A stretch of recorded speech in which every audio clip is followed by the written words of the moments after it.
Bonjour, aujourd'hui je vais vous parler de la convention fiscale conclue entre la France et le Liban. Je suis Georges Hazard, je suis expert comptable diplômé d'État, commissaire aux comptes près la Cour d'appel de Paris. Je suis aussi fiscaliste titulaire d'un Master 2 de droit fiscal. J'ai siégé dans diverses commissions des impôts à Paris, notamment la commission départementale de Paris, la commission nationale des impôts, et j'ai aussi été juge au tribunal de commerce de Paris. En 1963, la France a signé une convention fiscale éliminant la double imposition avec le Liban. Cette convention fiscale est toujours d'actualité à ce jour et n'a pas été remise en cause. Ce qu'il faut savoir, c'est que la France a le plus grand réseau conventionnel au monde. Elle a signé plus de 120 conventions fiscales avec différents pays. Il faut savoir qu'il existe deux types de conventions fiscales. Les conventions fiscales type OCDE qui sont les plus répandues, celles que la France utilise le plus, notamment la convention fiscale signée avec la France est une convention type modèle OCDE. C'est des conventions fiscales dont le modèle a été mis en place au début des années 60 et est toujours d'actualité à ce jour. Vous avez aussi des conventions ONU qui ont été mises en place dans les années 80, mais qui sont beaucoup moins utilisées aujourd'hui. Alors, quel est le but d'une convention fiscale? Une convention fiscale a essentiellement deux buts. Un, déterminer quel est le pays de résidence du contribuable. Et deux, quel est le pays de provenance, quel est le pays source, je dirais, des revenus. Elle sert à ça uniquement la convention. Mais ce qu'il faut bien savoir, c'est que pour qu'une convention soit applicable, il faut qu'il y ait un conflit de résidence fiscale. C'est-à-dire qu'une personne doit être à la fois considérée en droit interne libanais comme résident fiscal au Liban et en droit interne français, par exemple, comme étant résident en France. Alors, à quoi sert une convention fiscale? Une convention fiscale sert essentiellement à deux choses. Un, déterminer le pays source des revenus et deux, déterminer le pays de résidence du contribuable. Mais pour qu'une convention puisse s'appliquer, c'est le principe de supériorité, il faut qu'il y ait un conflit en droit interne de résidence. Par exemple, si on prend un citoyen qui vit entre le Liban et la France, pour que la convention fiscale puisse trouver à s'appliquer, il faut que cette personne-là soit résidente fiscale en droit interne français et soit aussi résidente fiscale en droit interne libanais. À ce moment-là, on fait appel à la convention qui a une portée supérieure aux lois nationales. S'il n'y a pas de conflit de résidence, il n'y a donc pas lieu de faire appel à la convention fiscale. Sur ce point-là, sur la résidence, j'ai une petite anecdote, c'est que beaucoup de gens, beaucoup de profanes, des petits fiscalistes en herbe, pensent qu'il y a un critère absolu et universel qui est le critère des 180 jours. Tout le monde l'entend, aussi de là hier encore dans une consultation fiscale avec une cliente, j'entendais, mais je ne fais pas 180 jours en France, donc je ne suis pas résidente fiscale de France. Cela est faux et archi faux. Et je vais vous expliquer pourquoi. Ce critère de 180 jours est un critère alternatif et subsidiaire, c'est-à-dire qu'il faut prendre des conventions fixes des critères hiérarchiques.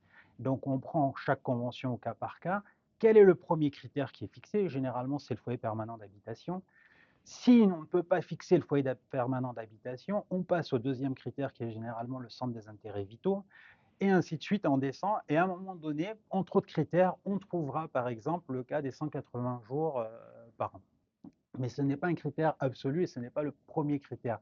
Il y a eu des cas de jurisprudence, notamment un fameux cas de jurisprudence où une personne a séjourné 700 jours en France, donc 2 ans d'affilée en France, sans mettre le pied dehors, et qui a été considéré comme non résident fiscal de France.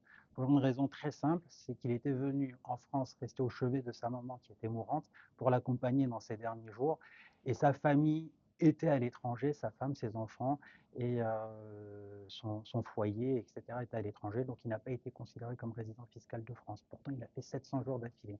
Et inversement, vous avez des personnes qui ne vont même pas mettre le pied en France un seul jour dans l'année, qui vont être considérées comme résidentes fiscales. Je vous donne le cas de la Côte d'Ivoire, par exemple, en 2004. Vous avez eu, il y a eu une crise, il y a eu un rapatriement de personnes, de citoyens vers la France.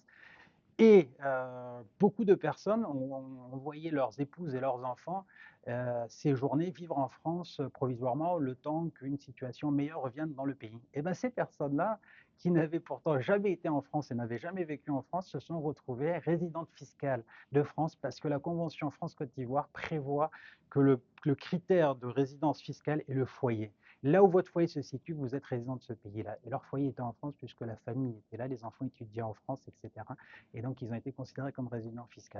Pour résoudre ce point-là, il y a eu ce qu'on appelle un acte diplomatique secondaire qui a été mis en place en 2005 ou 2006 pour expressément exclure provisoirement sur 2 ans ces personnes-là de leur résidence en France et les considérer comme résidentes fiscales de Côte d'Ivoire. Donc, pour revenir à la convention qui nous intéresse aujourd'hui, qui est la convention France-Liban, très concrètement, que dit la Convention France-Liban sur la résidence d'un contribuable? Elle indique, et c'est l'article 4, qu'une personne est résidente du pays où elle a le centre de ses intérêts vitaux.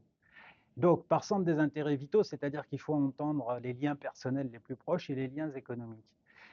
Et si on ne peut pas déterminer de manière très claire dans quel pays, parce que ça arrive qu'on ne puisse pas fixer très clairement le centre des intérêts vitaux, donc à ce moment-là, en deuxième critère, on va prendre la durée de séjour, c'est-à-dire là où la personne séjourne plus de 180 jours par an.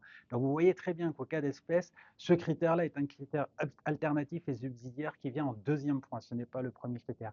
D'ailleurs, pour l'anecdote, l'une des seules, ou la seule convention à ma connaissance, qui fixe comme critère absolu la durée des 180 jours, c'est la convention avec les États-Unis. Pour une raison très simple, c'est qu'aux États-Unis, si vous résidez plus de 180 jours, hormis le cas des green cards, ceux qui ont la green card, c'est automatique et c'est de facto, même s'ils ne mettent pas le pied aux États-Unis.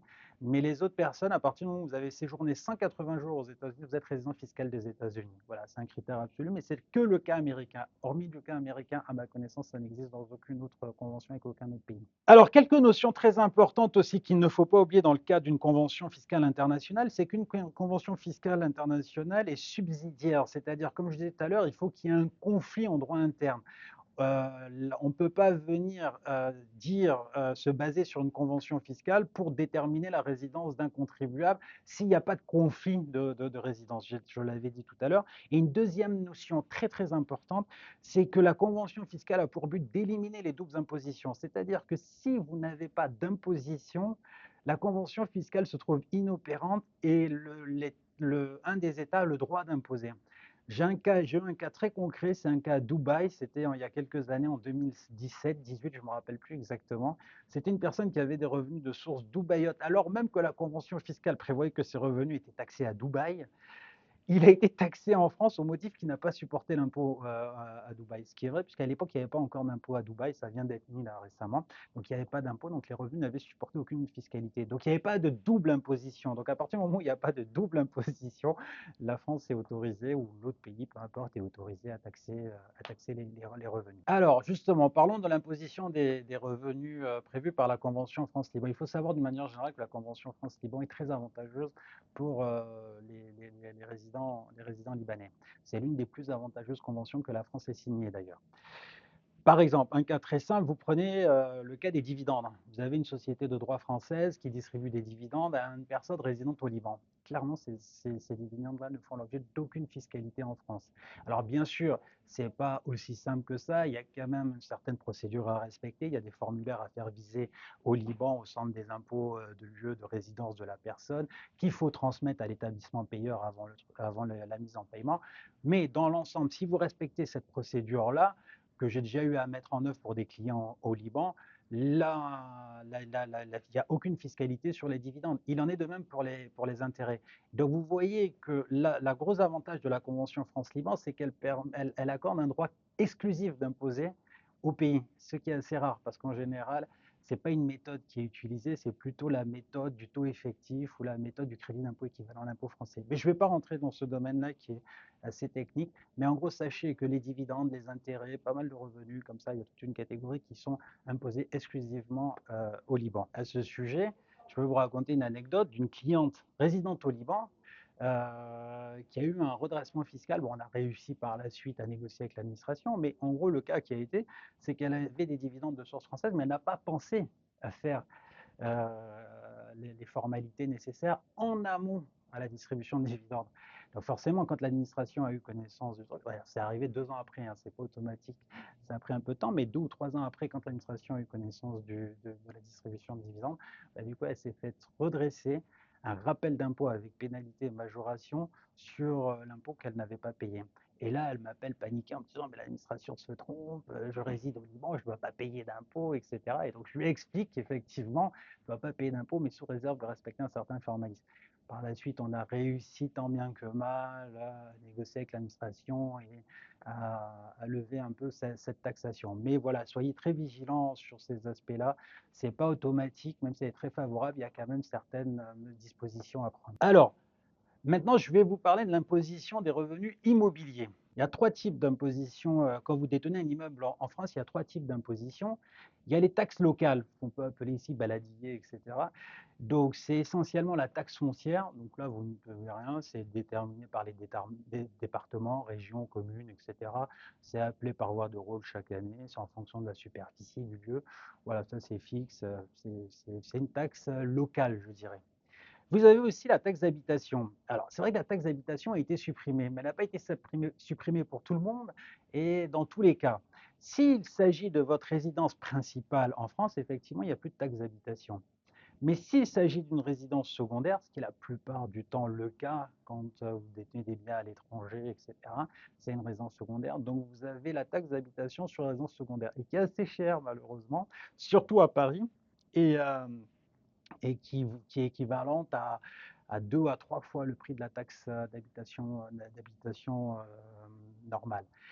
Et faites attention aussi, ça c'est un cas qui m'est arrivé très récemment, depuis 2023, il y a une obligation de déclarer les biens immobiliers. Ça se fait sur impôts.gouv, vous devez avoir un accès à cette plateforme avec un numéro d'identification fiscale et vous devez déclarer l'occupation de ces biens. C'est obligatoire depuis 2023.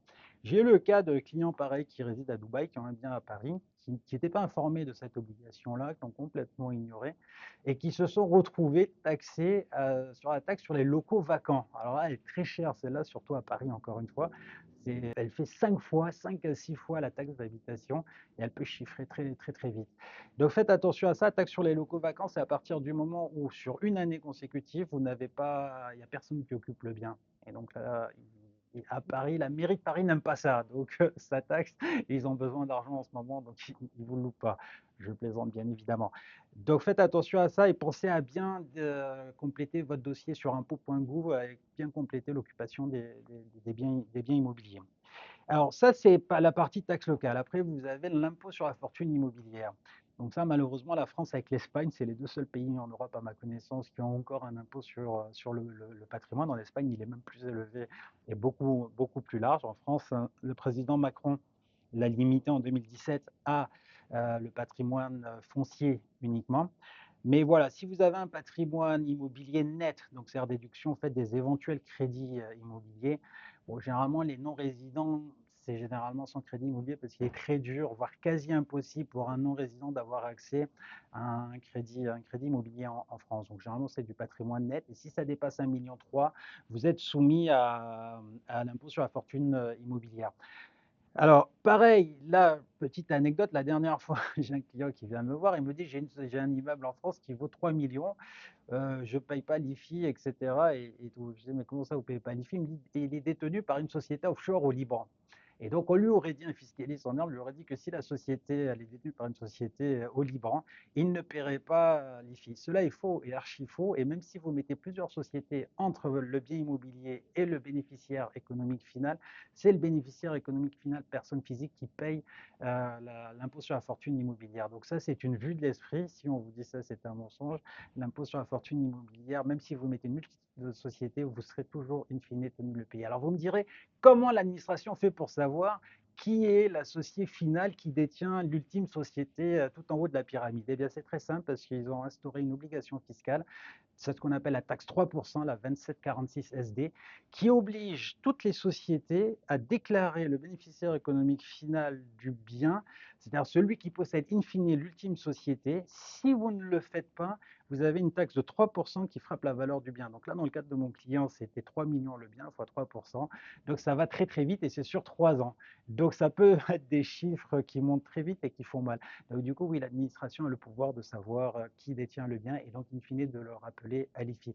Parce qu'une dernière parenthèse, sur l'IFI, c'est que l'IFI, frappe toute personne qui détient en France un patrimoine net de plus d'1,3 million, quel que soit son lieu de résidence et quelle que soit sa nationalité. Parce que des fois aussi certains me disent: «Je ne réside pas en France, je ne suis pas français, donc je ne suis pas soumis à l'IFI». Non, non, pas du tout. À partir du moment où vous avez un bien qui vaut plus un ou plusieurs biens qui valent plus d'1,3 million, vous êtes redevable de l'IFI. Alors, il ne faut pas avoir trop peur de l'IFI, parce que l'IFI, c'est un impôt dont la progressivité, il a été fait exprès, c'est un impôt dont la progressivité est exponentielle. C'est-à-dire qu'il démarre au début tout doucement et il y a un point d'inflexion qui se situe autour de 3 millions à peu près. Et là, ça commence à partir comme une courbe exponentielle et ça peut monter très, très, très vite. Donc jusqu'à 3 millions, ça commence plutôt tranquillement et à 3 millions, ça commence à partir. J'ai eu le cas, je me rappelle, où la personne, en jouant juste sur 100 000 euros de valorisation de son patrimoine, il prenait 50 000 euros d'impôt en plus. Vous vous rendez compte? C'est-à-dire il prenait 50% juste de 100 000 euros pour un delta de 100 000 euros.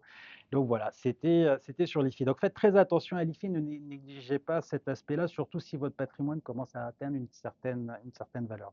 Et enfin, le dernier point, c'est les revenus locatifs. Mais je pense que pourra faire une autre session là-dessus sur comment gérer votre revenu, votre patrimoine immobilier en France, et notamment avec des possibilités, des contrats de baux, des loueurs en meublé non professionnels, etc., qui vous permettent d'optimiser votre fiscalité sur les revenus. Donc voilà ce que je pouvais dire. Alors, le sujet est très technique, très vaste, très long. J'aurais pu passer, j'ai fait des formations d'une journée sur la convention fiscale, donc j'ai essayé d'être le plus rapide, le plus succinct.